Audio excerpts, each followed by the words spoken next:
ವಕೀಲರ ಮೇಲೆ ಹಲ್ಲೆ ಖಂಡಿಸಿ ಅಥಣಿಯಲ್ಲಿ ನ್ಯಾಯವಾದಿಗಳ ಪ್ರತಿಭಟನೆ, ಕ್ರಮಕ್ಕೆ ಆಗ್ರಹ. ಭಾರತೀಯ ವಕೀಲರ ಪರಿಷತ್ನ ಕೋ ಚೇರ್ಮನ್ ಹಿರಿಯ ನ್ಯಾಯವಾದಿ YR ಸದಾಶಿವರೆಡ್ಡಿ ಅವರ ಮೇಲಿನ ಹಲ್ಲೆಯನ್ನು ಖಂಡಿಸಿ ತಪ್ಪಿತಸ್ಥ ಆರೋಪಿಗಳ ಮೇಲೆ ತಕ್ಷಣವೇ ಕ್ರಮ ಕೈಗೊಂಡು ನ್ಯಾಯವಾದಿಗಳ ಮೇಲೆ ನಿರಂತರವಾಗಿ ನಡೀತಾ ಇರುವ ಹಲ್ಲೆಗಳು ನಿಲ್ಲಬೇಕು. ನ್ಯಾಯದ ಪರವಾಗಿ ವಾದಿಸುವ ವಕೀಲರ ಮೇಲೆ ಹಲ್ಲೆಗಳು ಮೇಲಿಂದ ಮೇಲೆ ನಡೀತಾ ಇದ್ದು, ನ್ಯಾಯವಾದಿಗಳ ರಕ್ಷಣೆಗೆ ಸರ್ಕಾರ ಮುಂದಾಗಬೇಕಾಗಿದೆ ಅಂತ ನ್ಯಾಯವಾದಿ ಕಲ್ಲಪ್ಪ ವಣಜೋಳ ಆಗ್ರಹಿಸಿದರು. ಪಟ್ಟಣದಲ್ಲಿ ಸೋಮವಾರ ಅಥಣಿ ನ್ಯಾಯವಾದಿಗಳ ಸಂಘದ ವಕೀಲರು ಪ್ರತಿಭಟನಾ ಮೆರವಣಿಗೆ ನಡೆಸಿ ಕೈಗೆ ಕಪ್ಪು ಬಟ್ಟೆ ಧರಿಸಿ ಪ್ರಮುಖ ಬೀದಿಗಳಲ್ಲಿ ಪ್ರತಿಭಟನೆ ನಡೆಸಿ ಹಲ್ಯಾಳ ವೃತ್ತದಲ್ಲಿ ಸಭೆ ನಡೆಸಿ ಅಥಣಿ ತಹಶೀಲ್ದಾರ್ ಸಿದ್ದರಾಯ್ ಬೋಸ್ಗೆ ಅವರಿಗೆ ಮನವಿ ಸಲ್ಲಿಸಿದರು.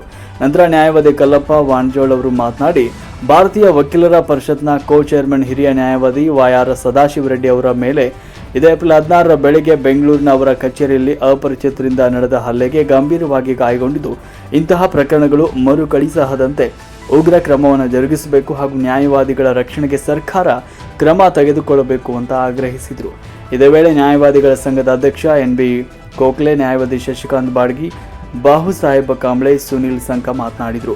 ಈ ವೇಳೆ ನ್ಯಾಯವಾದಿಗಳಾದ BI Dangi, BS Patil, GT Kamble, AS Huchchagoudar, Mitesh Pattan, Sunil Sanka, Shashi ಬಾಡ್ಗಿ, ಬಂಗಾರಪ್ಪ ಕಾಂಬ್ಳೆ, ಅರುಣ್ ಮೇಲ್ಗಡೆ, ರಾಮು ಮರಳರೆ, ರೇಖಾ ಪಾಟೀಲ್, ವಿದ್ಯಾ ಖುರ್ದ್, VS ದೇಸಾಯಿ ಸೇರಿದಂತೆ ಹಲವು ನ್ಯಾಯವಾದಿಗಳು ಈ ಸಂದರ್ಭದಲ್ಲಿ ಉಪಸ್ಥಿತರಿದ್ದರು.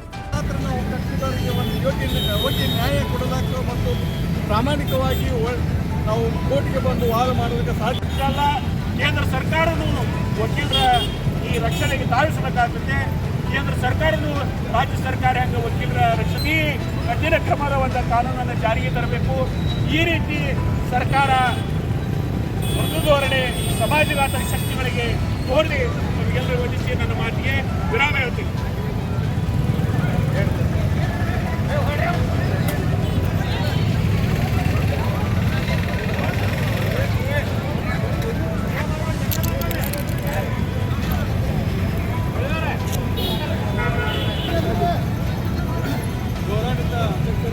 ಎಲ್ಲ ಹಿರಿಯ ಸದಸ್ಯರೇ ಹಾಗೂ ನಮ್ಮ ನ್ಯಾಯವಾದಿ ಮಿತ್ರರೇ,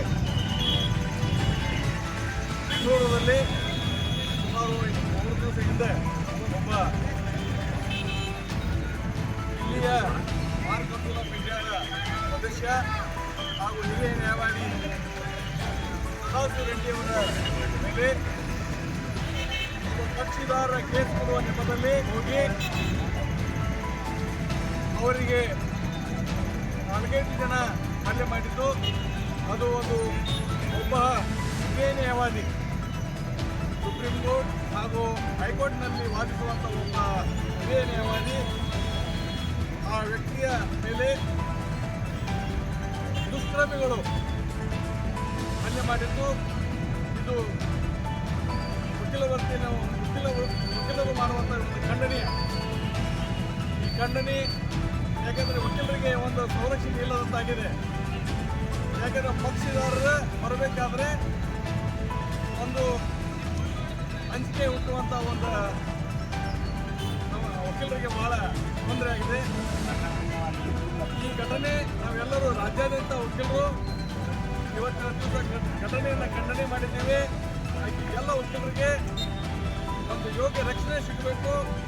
ಆತ್ಮ ಸಂರಕ್ಷಣೆ ಸಲುವಾಗಿ ಒಂದು ಒಕ್ಕಟ್ಟನೆ ಲೈಸೆನ್ಸ್ ಸಹ ತಗೊಳ್ಳುವಂಥ ವ್ಯವಸ್ಥೆ ಆಗಬೇಕು. ಈ ರಕ್ಷಣೆ ಆದರೆ ಮಾತ್ರ ನಾವು ಕಕ್ಷಿದಾರರಿಗೆ ಒಂದು ಯೋಗ್ಯ ನ್ಯಾಯ ಕೊಡಲಾಕ ಮತ್ತು ಪ್ರಾಮಾಣಿಕವಾಗಿ ನಾವು ಕೋರ್ಟ್ಗೆ ಬಂದು ವಾದ ಮಾಡೋದಕ್ಕೆ ಸಾಧ್ಯ ಇದೆ. ಇಲ್ಲದಿದ್ದರೆ ವಕೀಲರಿಗೆ ಉಳಿಗಾಲ ಇಲ್ಲ. ಅದಕ್ಕೆ ನಾವು ಸರ್ಕಾರದವ್ರನ್ನ ಮತ್ತು ಕೇಂದ್ರ ಸರ್ಕಾರವನ್ನು ಒತ್ತಾಯ ಮಾಡ್ತೀವಿ. ವಕೀಲರಿಗೆ ರಕ್ಷಣೆ ಆಗಬೇಕು ಅಂತ ಹೇಳಿ ಇವತ್ತಿನ ದಿವಸ ನಮ್ಮ ವಕೀಲ ಸಂಘದವರು ಅಧ್ಯಕ್ಷರ ಮುಖಾಂತರ ಒಂದು ಬೃಹತ್ ಮೆರವಣಿಗೆ ಮುಖಾಂತರ ಒಂದು ಶಾಂತಿಯುತವಾಗಿ ಒಂದು ಮನವಿಯನ್ನು ಸಲ್ಲಿಸ್ತಾ ಇದ್ದೇವೆ. ಅದಕ್ಕೆ ಎಲ್ಲ ಸಾರ್ವಜನಿಕರು ಸಹಕಾರ ಕೊಡಬೇಕಂತ ಹೇಳಿ ನ್ಯಾಯವಾದಿಗಳೇ, ಇವತ್ತು ನಾವು ಒಂದು ಮೌನ ಪ್ರತಿಭಟನೆ ರ್ಯಾಲಿಯನ್ನು ಹಮ್ಮಿಕೊಳ್ಳುವಂಥ ಅವಶ್ಯಕತೆ ಬಿದ್ದಿದ್ದು. ಯಾಕಂದರೆ ನಮ್ಮ ಬಾರ್ ಕೌನ್ಸಿಲ್ ಆಫ್ ಇಂಡಿಯಾದ ಸದಸ್ಯರಾದ ರೆಡ್ಡಿ ಅವರಿಗೆ ಹಾಗೂ ಅವರ ಮೇಲೆ ಮಾರಣಾಂತಿಕ ಹಲ್ಲೆಗಳ ತನ್ನ ಕಕ್ಷಿದಾರರು ಮಾಡಲು ದುಷ್ಪ್ರೇರಣೆ ನೀಡುವಂಥ ಕೆಲವೊಂದು ಘಟನೆಗಳು ಸದಾ ಜರುಗ್ತಾವ. ಅದಕ್ಕೆ ನಮ್ಮ ವಕೀಲರ ಸಂರಕ್ಷಣೆಗಾಗಿ ಒಂದು ಕಾಯ್ದೆ ಇದ್ದರೂ ಸಹ ಅದು ಸರಿಯಾಗಿ ಜಾರಿಯಲ್ಲಿ ಬರ್ತಾ ಇಲ್ಲ.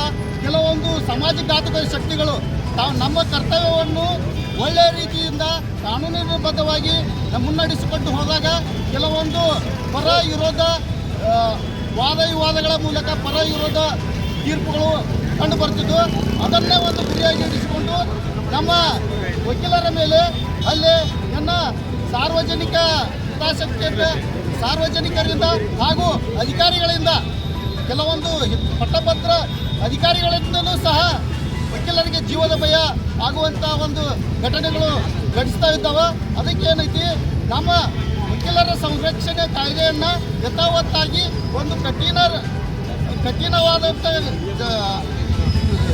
ಕಾನೂನು ಪ್ರಕಾರ ಜಾರಿಗೊಳಿಸಬೇಕು ಮತ್ತು ವಕೀಲರ ಸಂರಕ್ಷಣೆಗೋಸ್ಕರ ಒಂದು ಉಚಿತವಾಗಿ ಸರ್ಕಾರದವರು ರಿವಾಲ್ವರ್ ಲೈಸೆನ್ಸನ್ನು ನೀಡಬೇಕೆಂದು ನಾವು ಆಗ್ರಹ ಮಾಡಿ ಈ ಪ್ರತಿಭಟನೆಯನ್ನು ಹಮ್ಮಿಕೊಂಡಿದ್ದೇವೆ.